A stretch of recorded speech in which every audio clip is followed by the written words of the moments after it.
ఏమి ఇవ్వటానికి? క్షమ. క్షమించటం నేర్పించటానికి, చూపించటానికి అక్కడ నుండి ఇక్కడికి వచ్చాడు ఆయన. అది చాలా గొప్పది, చాలా విలువైనది. అది ఆ క్షమ ఎంత ప్రశాంతతనిస్తుందో, ఎంత ఆనందాన్ని ఇస్తుందో, ఎంత నెమ్మదినిస్తుందో, ఎంత సమాధానాన్ని ఇస్తుందో.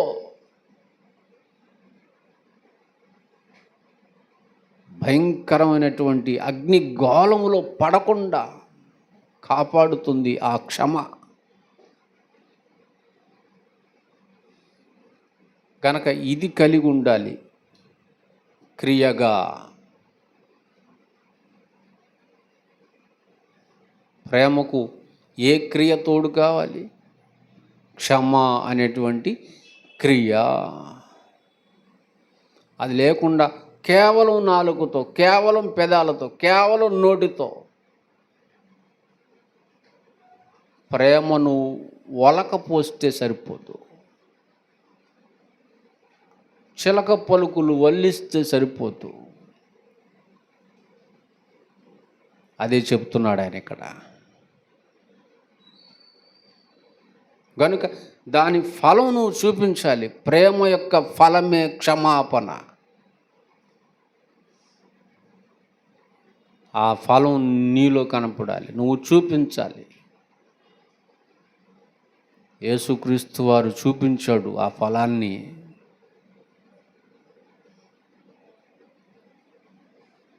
ప్రపంచంలో అత్యధిక జనాభా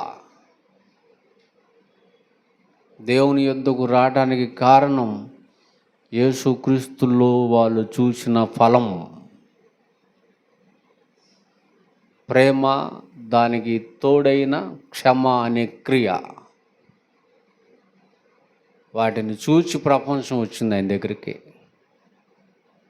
అది నీలో చూడగలిగితే సమాజమే వచ్చేస్తుంది నీ దగ్గరికి.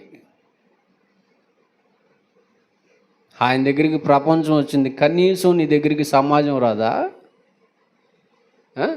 నీ కుటుంబంలో ఉన్నోళ్ళే రారు నీ దగ్గరికి. చూపించలేకపోతున్నావు. అసలు కుటుంబంగా దేవుని సన్నిధికి వస్తారా? కుటుంబముగా దేవుని సన్నిధికి వచ్చిన వాళ్ళు చేయతండి. మేము ఈరోజు కుటుంబంతో కలిసి వచ్చాం, కుటుంబంగా వచ్చాం.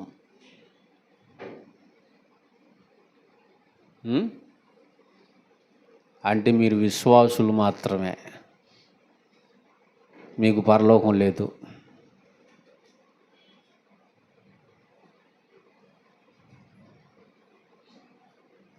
పరలోకం పోరు మీరు.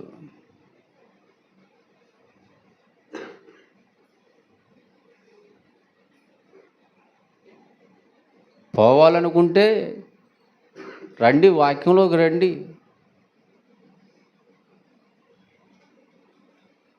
వాక్యంతో నడవండి, వాక్యానుసారంగా బతకండి. ఈ లేకుండా ఎందుకు మీ బిల్డప్లు, ఛార్జీలు దండగా? వ్యర్థం మీ ప్రయాస.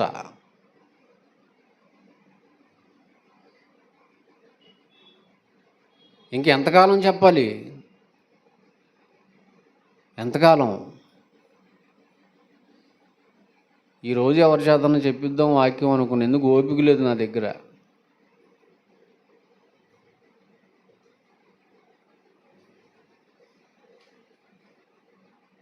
కానీ నా మనసులో ఉన్నది చెప్పే వాళ్ళకి తెలియదు కదా. కానీ నా మనసులో ఉన్నది అందరికి తెలియాలి, దేవుడు పెట్టింది తెలియాలి. ఎవరైనా చెప్పమంటే వాళ్ళ మనసులో ఉన్నది చెప్తారు, నా మనసులో ఉన్నది చెప్పలేరుగా.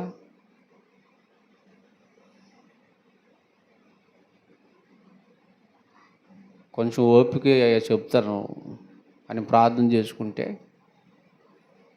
ఆయన ఈ కృప ఇచ్చాడు. అదైందండి. దాన్ని అర్థం చేసుకునే వాళ్ళే లేరు.